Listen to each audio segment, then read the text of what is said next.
So I have gotten most true version of each weapon of time in this game. Max affinity with all of the buddies that's available.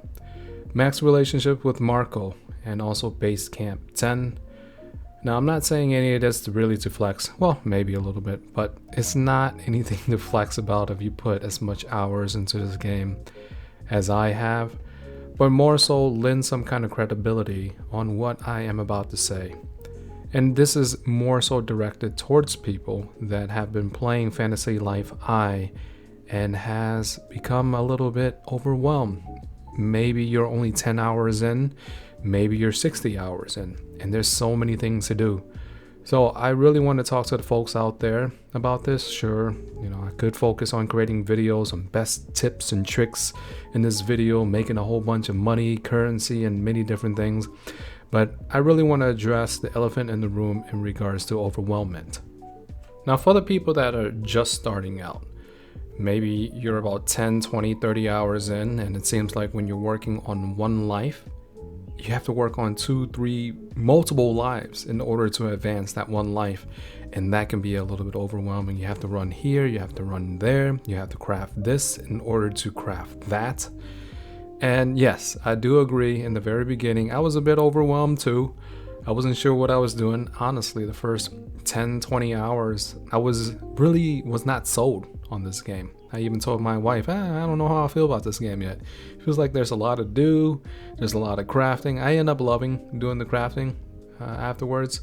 But in the very beginning, it's a lot to do. So what I would say to you, if you're starting Fantasy Life I, and it feels like there's a lot to do, just take your time with it. I agree. There's a lot to do in the very beginning. It can be overwhelming, but one step at a time. Don't feel like you have to take up so many life in order to advance in the game. If you feel like you're doing something and it becomes a little bit too much, walk away from the game or just do something else. Go into combat, fight stuff. Don't feel like you have to do too much. The great thing about this game is that it has a lot of flexibilities. Like if there's one thing that you're doing and it's being a little bit too much, just don't do it and do something else. Once you get to a point where you, let's say, unlock multiplayer, if there's anything that you're doing such as crafting that you're trying to get up but it gets a little bit overwhelming, just trash it. Don't ignore it. Don't do it. Go do some multiplayer. Go into Gynomosia and do something over there. Or just run around and pick flowers. Or even work on your base camp. There's plenty of things to do. Don't feel like you have to lock yourself in doing something. I know a lot of us, and I think it's really human nature that we always try to set a standard for ourselves. We're always trying to reach for the next goal and stuff like that. But with this game, I would say slow it down, slow down the pace, go at your own pace. Don't try to get everything done, because that's going to be a huge recipe for disaster. One of the main reasons why my wife and I run Monster House at 900 years ago on repeat for random people is we remember when we first started this game, and there were, it was really challenging for us to level up, let's say our crafting, or let's say our gathering, or even a combat that we just recently picked up. And it would be very hard to level up because, you gotta get the right gear, you gotta get the right weapon, you gotta have the skill points in it. And at that time, we just didn't have any of that.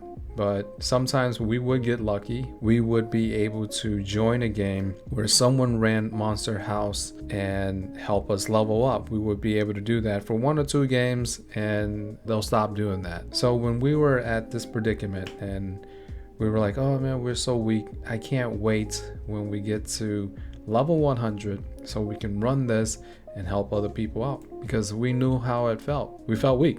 But the great thing about Monster House is it's probably one of the best ways to level. And let's say if you come in, you can be in any life and you just stand around if it's cool with the host. And we're always cool with it. As you can see, I do this very often. And you'll get so many levels that way. You can be like in alchemy or something like that. Or you can be in your artist life and you'll rack up so many levels. The only thing that's bottlenecking it is just doing some of the quests for it for you to rank up in order to spend all of that talent points. Now, if you're progressing through the main storyline and you hit a wall, what I would say is just veer off, do something else, because that wall is going to hit a few times and you naturally want to, I anyways, want to have a big headed determination and bust through that wall and just get it done. I want to finish the storyline. The main storyline is still going to be there for you. Do some side quests, do other things, explore different places, find strangelings, just explore the game. At the end of the day, this game is supposed to be a cozy game. And I feel like a lot of us, me included, I'm very guilty of this, is that I want to accomplish everything. I want to get the main quest done. And I am the one that is bringing all this pain into my own life. So what I would say to myself, if I can go back in time, is just to tell them, hey, chill. There's always going to be a whole bunch of things to do. Even with me having over 260 hours in this game, there's still a lot of things for me to do. Granted, I've completed most of the things that I set out for myself.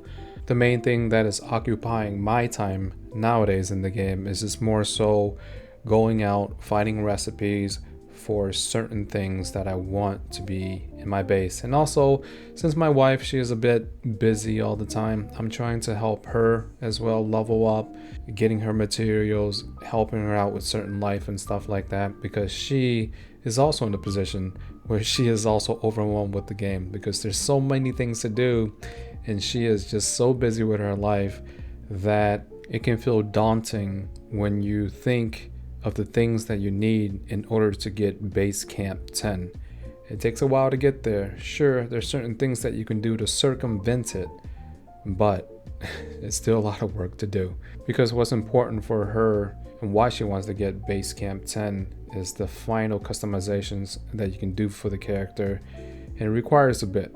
So just take your time with it. Of course, I'm going to do my best to help her, but the thing is, I'm beating a dead horse at this point, but just go at your own pace. Thank you very much for watching up until this point in the video. So I'm going to give you some parting words. The philosophy that has helped me, but it was introduced a little bit too late into my life, was if you play the game and you're doing something and it's no longer fun, stop what you're doing and do something else. There's so many things to do in this game, so many places to explore, so many things to achieve, so many things to create, that it can be a little bit monotonous. It can be very overwhelming.